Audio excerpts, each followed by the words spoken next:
ሰላም ውድ የዩቲዩብ ተከታታዮቼ፣ ዛሬ ደግሞ እንዴት ቀላል የጾም ሩዝ በአትክልት አሰራር አሪፍ አድርጌ ያሳያችኋለሁ። እናንተም በየቤታቸው ናችሁ ሞክሩት። እንግዲህ ግብአቱን እዚህ ጋር እንደምታዩ ለሩዙ መቀቀያ የሚሆን የሚበቃችሁን ያህል ውሃ ትጥዳላችሁ። ከዛም እንደዚህ ካሮት፣ ቲማቲም እና ሽንኩርት አንድ ላይ ከትፋችሁ ታዘጋጃላችሁ።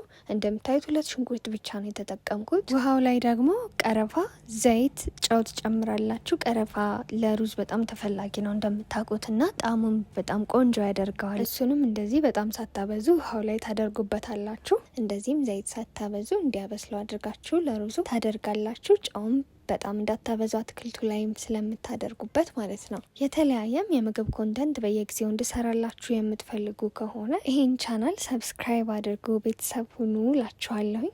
እንደዚህም ጨው፣ ቀረፋና ዘይቱን ከጨመራችሁ በኋላ እንዲፈላ ከድናችሁ ትተውታላችሁ። ከዛም ሩዛችሁን በደንብ አድርጋችሁ አጥባችሁ ታዘጋጃላችሁ። እንደምታዩት በጣም ቀላልና ፈጣን አሰራር ነው። ከዛም እንደዚህ ሩዛችሁን ካስተካከላችሁ በኋላ ውሃው እስኪፈላ ትጠብቃላችሁ። ከዛም እንደዚህ ቲማቲማችሁን፣ ካሮትና ሽንኩርታችሁን ታዘጋጃላችሁ።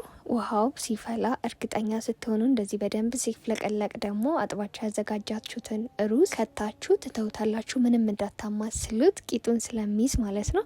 ሩዙ እስኪደርስ ድረስ ደግሞ አትክልቱ እናዘጋጃለን። እንዳልኳችሁ ሽንኩርት፣ ቲማቲም እና ካሮት እንደፈለጋችሁ፣ ከፈለጋችሁ ፈቅፍቃችሁ፣ ከፈለጋችሁ ደግሞ እንደዚህ በክብ ከትፋችሁ ማብሰል ትችላላችሁ። እንደዚህ እንደምታዩ ዘይት ሳትጨምሩ በደንብ አድርጋችሁ ትጠብሱታላችሁ። ቀጣይ ደግሞ ምን አይነት የምግብ አሰራር ላሳያችሁ እንዳሳያችሁ የምትፈልጉት ካለ ኮሜንት ላይ አስቀምጡልኝ። ዘይት ጨምራችሁ አሁንም ትተውታላችሁ። እስከዛ ደግሞ ጥቅል ጎመናችንን በደንብ አድርገን እንደሚመቸን አድርገን ከትፈን አጥበን እናዘጋጃለን። ሀሳብ አስተያየታችሁን ደግሞ እንደዚሁ ኮሜንት ላይ አስቀምጡልኝ። ብዙ ጊዜ ለቁርስና ለመክሰስ በጣም ተፈላጊ ቀለል ያለ የምግብ አሰራር ነው። እንደዚህም ደግሞ የሚበቃችሁን ያክል ዘይት ከጨመራችሁ በኋላ ጥቅል ጎመን እናንተ በሚመቻችሁ መንገድ የከተፋችሁትን ጥቅል ጎመን ትጨምሩታላችሁ በደንብ። እሱም ደግሞ ጥብስ እስከሚል ድረስ እንጠብቀዋለን ማለት ነው።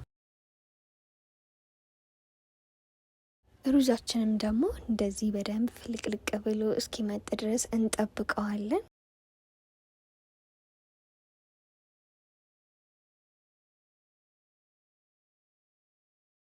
አትክልታችንን ደግሞ እንደምንፈልገው በደንብ ጥብስ ካለልን በኋላ ጨዋችንን ከተን አዋህደን እናወርደዋለን።